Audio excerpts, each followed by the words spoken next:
Hello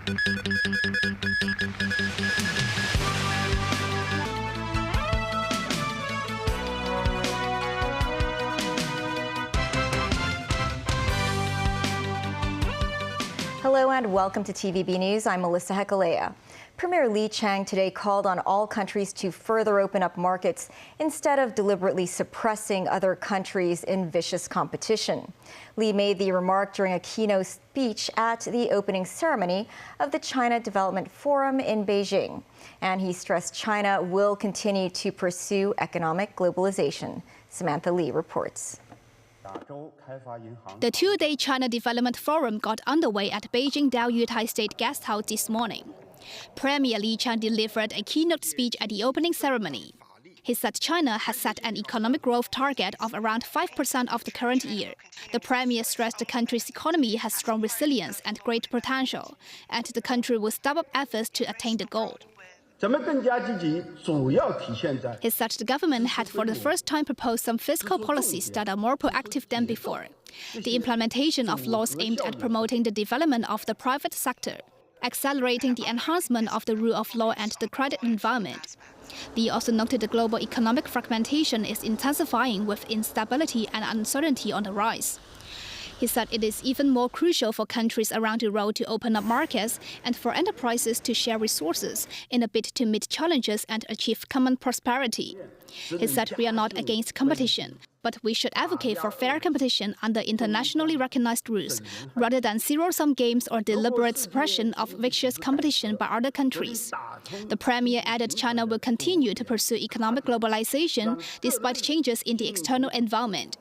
While stressing the importance of foreign enterprises to China, Li said the Chinese government will further open up markets in the financial, medical, and educational fields. Over 750 international delegates have gathered in Beijing to take part in the forum, including representatives of 86 multinational enterprises. Samantha Lee, TVB News. Financial Secretary Paul Chan, who is currently in Beijing, attended the China Development Forum this afternoon. He delivered a speech during a panel discussion. Chan said protectionism and unilateralism were on the rise, bringing great uncertainty to the global economy. He said Hong Kong will continue to strengthen its relationship with Western markets while forging new ties with more mainland cities. Chan also expressed hope Hong Kong can become an artificial intelligence hub. Foreign Minister Wang Yi has urged Japan to strictly follow the 4 political documents between the two countries in dealing with the Taiwan issue. Wang met with the Japanese Prime Minister and Foreign Minister in Tokyo. Mimo Singai reports. Wang Yi and his Japanese counterpart Takeshi Iwaya met in Tokyo on Saturday. Wang said China and Japan are close neighbors and their relationship holds an importance that exceeds bilateral scope. Speaking on the history and question of Taiwan, Wang said it must be strictly implemented based on the 4 political documents between China and Japan, including the China-Japan Joint Statement in 1972 and the China-Japan Treaty of Peace and Friendship of 1978. Iwaya expressed Japan's serious concerns about various situations in the East and South China Seas, Hong Kong, and other issues. Meanwhile, Wang and Iwaya co-chaired the 6th China-Japan high-level economic dialogue, reaching consensus on 20 items in areas such as green development, elderly care services, and food safety. According to Kyodo News, the two countries confirmed the resumption of imports of Japanese aquatic products during the meeting. Iwaya urged China to resume Japanese beef imports promptly, as well as expanding the import of the country's rice. During Wang's visit to Japan, he also met with Japan's Prime Minister Shigeru Ishiba. Memos 9, TVB News. The British government has ordered an investigation into the country's energy resilience. This after an electrical substation fire shut Heathrow Airport for almost a day. The British Energy Secretary Ed Miliband said he'd asked the National Energy System Operator, which oversees UK gas and electricity networks, to urgently investigate the fire. Miliband said the aim of the investigation is to understand any wider lessons to be learned on energy resilience for critical national infrastructure. It's expected to report initial findings within 6 weeks. More than 1,300 flights were canceled on Friday after an overnight fire at a substation 3.2 kilometers away cut power to Heathrow. The police said they do not consider the fire suspicious. The London Fire Brigade said its investigation into the fire would focus on the substation's electrical distribution equipment. In Canada, the Liberal Party announced the country's new Prime Minister, Mark Carney, will run in an Ottawa area district as he seeks to join Parliament for the first time. This comes with Carney set to trigger an early general election today, with a vote being held on April 28th. The Liberal Party said Carney will run to represent the suburban Ottawa area of Nepean, noting Ottawa is where he raised his family and devoted his career to public service. The election campaign will last 37 days. The party that commands a majority in the House of Commons will form the next government, and its leader will be Prime Minister. The opposition Conservatives hoped to make the election about former Prime Minister Justin Trudeau, whose popularity had dramatically declined.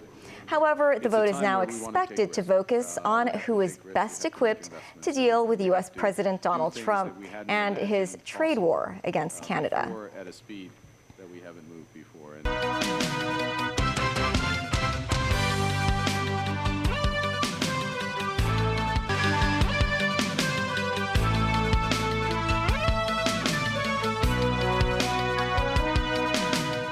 Welcome back. Pope Francis is making his first public appearance in 5 weeks before being discharged from hospital today, where he survived a severe case of pneumonia. Daniel Rao tells us more. Pope Francis was admitted to Rome's Gemelli Hospital on February 14th with a severe respiratory infection that became the most serious health crisis of his 12-year papacy. While Francis will return to the Vatican on Sunday, his doctors said it would take a lot of time for his aging body to fully heal. The Pope's medical team said they had prescribed the 88-year-old pontiff 2 months of rest. They have advised him against taking any meetings with large groups or that require special effort. Francis, who is fighting double pneumonia, suffered 4 acute attacks of what the Vatican called respiratory crises during his time in hospital. Sergio Alfieri, the head of the Pope's medical team, said 2 of the crises had been critical, with the Pope in danger of his life. Alfieri added the pontiff no longer has pneumonia, but is also not completely healed from a complex infection involving several microorganisms. The doctor emphasized that while Francis had used non-invasive ventilation through a mask over his mouth and nose to help him breathe, the Pope had never been intubated during his stay in hospital. Alfieri confirmed Francis was still having trouble speaking due to the damage to his lungs and respiratory muscles, despite marked improvements in his condition. However, he said such problems were normal, especially in elderly patients, and that his voice was making good progress coming back, and predicted it would eventually return to normal. Francis will continue to take oral medication for quite some time to treat the fungal infection in his lungs and continue his respiratory and physical physiotherapy. Francis will have access to supplemental oxygen and 24-hour medical care as needed, though doctors hope he would progressively need less and less assistance breathing as his lungs recover. The Vatican declined to confirm the Pope's participation in upcoming events, including a scheduled audience on April 8th with Britain's King Charles III or Easter services at the end of the month. Dan Orell, TV News.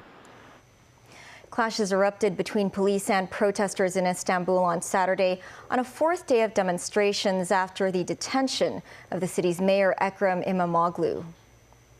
Police used pepper spray and tear gas to push back hundreds of protesters, many of whom hurled flares, stones, and other objects at officers. Istanbul officials said it was expanding a ban on demonstrations until March 26th and imposed restrictions on the entry and exit of vehicles. Hundreds of the mayor's supporters gathered in front of an Istanbul courthouse where he faced further questioning over allegations of corruption and terror links. Police questioned İmamoğlu for around 5 hours on Saturday as part of an investigation into allegations of aiding the outlawed Kurdistan Workers' Party, or PKK. The mayor rejected all charges. Health Secretary Lo Chung-mao has urged the public to register for the centralized organ donation program to help patients and their families. Mimo Singhai reports. Ms. Fong has gone through 2 heart transplants due to a congenital septal defect, a hole in the wall that separates the left and right ventricles of the heart. Feng's first heart transplant was in 2002, after 7 months on the waiting list for the procedure. The heart transplant proved effective for 21 years, until Feng's doctor advised her to undergo another transplant because of life-threatening ischemia. Feng's name again appeared on the organ donation transplant waiting list in 2019. In 2023, she managed to receive a second new heart. Sharing the experience at an organ donation gratitude event on Sunday, Feng said her life was saved by the two donors and their families. In the past 15 years, 569 deceased organ donors have saved the lives of 1,620 organ failure patients in Hong Kong. Between 2023 and 2024, 54 deceased organ donations took place, saving 138 people's lives. At the same event, Health Secretary Lo Chung-mau said organ donation can be seen as among the greatest acts of human kindness. He said nearly 400,000 residents have registered for the centralized organ donation program, which is a record high number. However, Lo said the figure is not high enough and urged more people to sign up. To promote an organ donation culture, the city's Academy of Medicine has established an organ donation task force team. At the moment, and we have about 2,000 trainees under our training. So with the different 15 colleges, we hope that in their curriculum we can build in the concept of promotion of organ donation and also the benefit of organ transplantation. And you may ask, doctors should know about this. If you are not a specialist dealing with patients with end-stage organ failure, those doctors may not be well aware. Hong Kong adopts an opt-in system for organ donation, requiring individuals to give explicit consent to donate their organs after death. Memo 9, TVB News. The Rugby Sevens will take place at the Kai Tak Sports Park this coming Friday, where locals and tourists will be able to watch top teams from around the world compete for glory. The location of the sports park used to be part of Kai Tak Airport. This year also marks the 100th anniversary of the now defunct airport, which was considered one of the most dangerous airport landings in the world. Jackie Lin takes us on a journey back in time.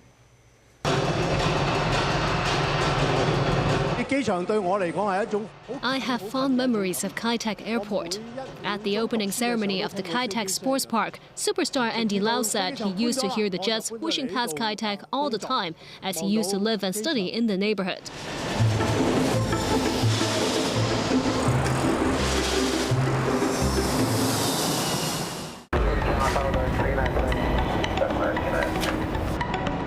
Kai Tak Airport, world famous for its proximity to the hustle and bustle of Kowloon City, has entrenched itself in the minds of Hong Kong society as one of the city's most iconic landmarks. It is also known for testing the landing skills of inbound pilots.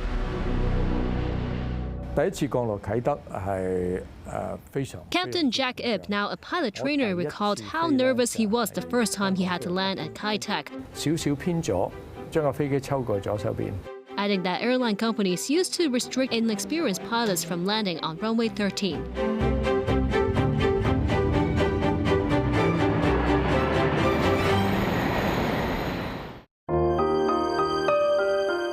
In 1925, Kai Tak Airport saw its maiden flight.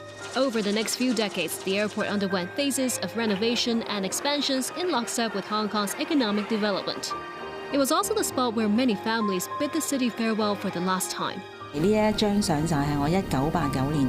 Wang, who worked for Cathay Pacific, witnessed the city's earlier wave of emigration and recalled the emotional scenes at the airport.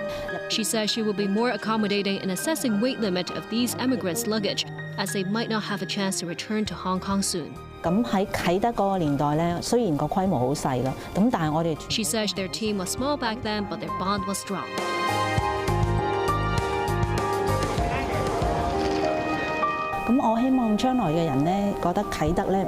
She hopes people can remember Kai Tak well, not just as an airport, but also as a place of memories.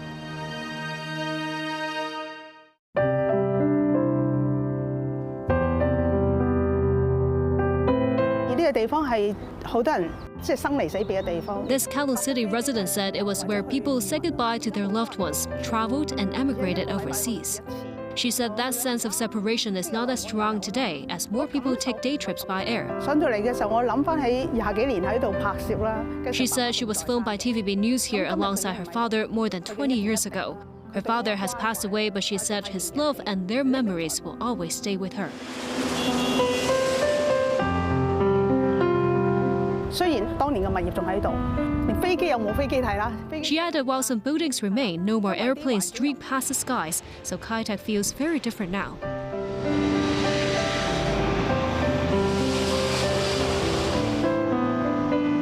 我相信呢個體育園咧建設之後咧， She believes the Kai Tak Sports Park will bring more tourists and visitors to the neighborhood.